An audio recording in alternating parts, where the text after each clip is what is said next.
Hey mga brods, may balita nga po tayo dito po kay Poy Eram. Yes mga brods, dahil bali-balita nga na magkakaroon ng 3-team trade. Ito pong TNT Tropang Giga, Terra Firma Jeep, and San Miguel Bermen. So, gustong-gusto na kasi ng TNT na mapunta sa kanila si C-Stand. Tapos ang bibitawan nila mga kabrods, ito pong si Mo Tautua na mapupunta naman ng Terra Firma Jeep. Tapos ang makukuha naman dito ng San Miguel Bermen, ito nga pong si Poy Eram. Yes mga kabrods, ito pong si JP Eram ay matagal na itong naro-rumor na gusto na talagang i-trade ito ng TNT Tropang Giga.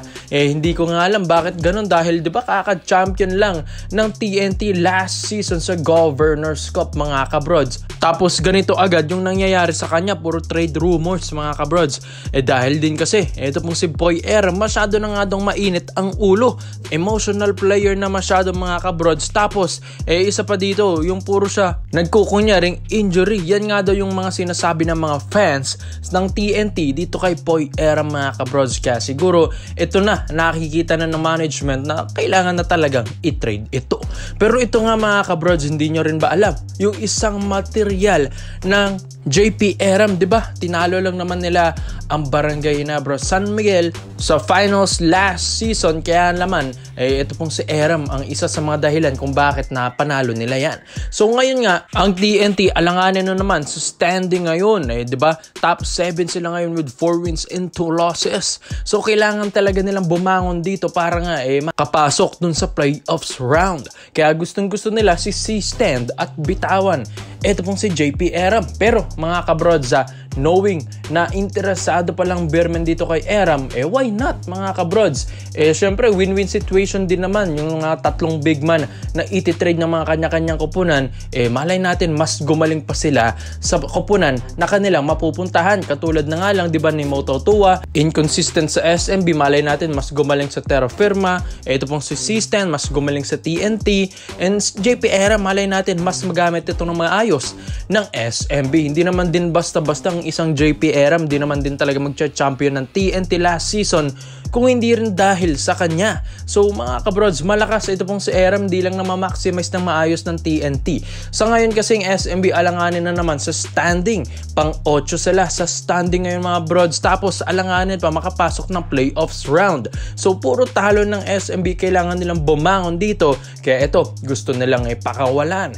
Ito pong si Mo Tautua, alang-alang lang makuha ang isang JP Eram, dahil why not mga kabrods, dahil malakas din naman ito pong player na ito. May shooting din, may footwork sa ilalim. Kaya nagulat rin ako bakit basta-basta bibitawan ito ng TNT knowing na champion ito pong si Eram last season at malaking tulong ang naibibigay niya dyan. Yun nga lang sa TNT kasi, hindi nga nila napipigilan ng maayos yung mga emotional player doon. Hindi nila napapabait. Katulad na nga lang nila Romeo, nila Parks na galing sa TNT, hindi nila ito napapatino mga brods. Unlike sa SMB, pag dito na napunta, katulad nila Romeo, nila Jericho Cruz, di ba mga kabrods, pagdating sa SMB, tumitino, dumidisiplina na sila mga kabrods. Maganda ang disiplina dito sa SMB mga kabrods. Iba rin talaga, dahil talagang papagalitan at papagalitan ka dito. Kaya ito pong si Eram, knowing na emotional player ito, alam ko madidisiplina ito ng maayos ni na Boss Al Francis Chua and the rest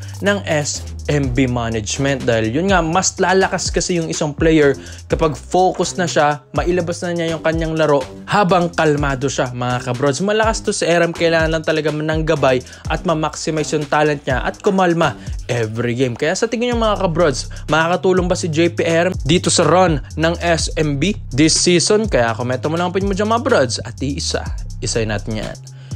So dito naman po tayo sa kabilang balita naman natin mga kabrods. Nakita nyo ba yung IG story ng dalawang import na ito, Justin Brownlee and DJ Kennedy or David John Kennedy mga kabrods? Well, yung kasama dyan ni Justin Brownlee, ito pong si DJ Kennedy, ay ito nga lang naman ang naging teammate niya nung college sila sa St. John's sa NCAA sa New York mga kabrods. Kaya magandang samahan nila.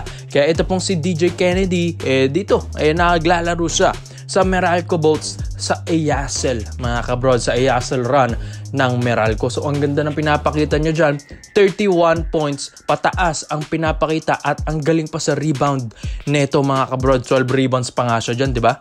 Kaya ito mga kabrods, bali-balita na ito pong matalik na kaibigan na teammate ni Justin Brownlee na matagal na ay gustong subukan dito at maging reserve import ng Barangay Nebra San Miguel. Di hamak na mas magaling ito mga kabrods kay Justin Brownlee dahil ito nga ay nag-NBA taong 2012 sa Cleveland Cavaliers. Dito nga nag-NBA ito pong si DJ Kennedy. After nyan, puro NBA G League na. At di rin naman basta-basta yung mga kinakampyon na ito sa mga iba't ibang liga mga kabrods.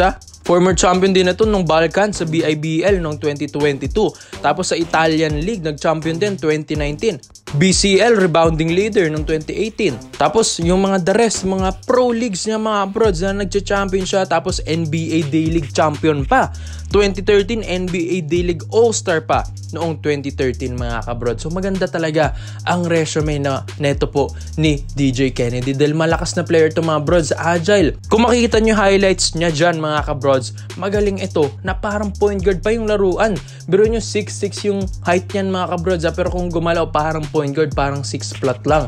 Ang bilis gumalaw, grabe yung handling skills na ito, ball handling skills. Kaya di na ako nagulat nung nag-NBA pala ito pong si DJ Kennedy dahil malakas talaga mga kabrods yung body control niya. Kaya sa Meralco Bolts talagang nagulat din sila na malakas pala ito pong nakuha nila sa EASL run nila sa Bolts mga kabrods. So malakas talaga ito pong si DJ Kennedy. Kaya itong Ginebra mga kabrods, if urban man at wag naman sana na ito pong si Justin Brownlee kapag ito ay na-injured mga kabrods, ito yung kukunin at itatap nila.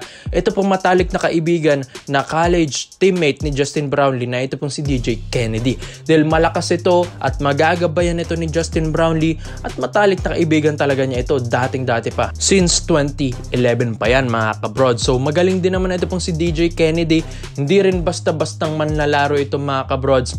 Former NBA player ba naman din. And ngayon sa run naman ngayon ng Barangay Nebra ngayon season na panglima ngayon sa standing, nakakatalo lang nung isang araw sa Northport Batampier. Kaya medyo ito pong Ginebra kailangan talaga nila ng gilas pa. Kaya nga napag-iisipan nila na makipag-trade na naman ng mga bigs. So ito pong si Justin Brownlee kapag talagang ito'y pinagod pa ng Ginebra. Di ba nga puro sunod-sunod yung mga laro ni Justin Brownlee from Gilas to PBA agad, di ba? Parang mababurnout talaga ito pong si JB.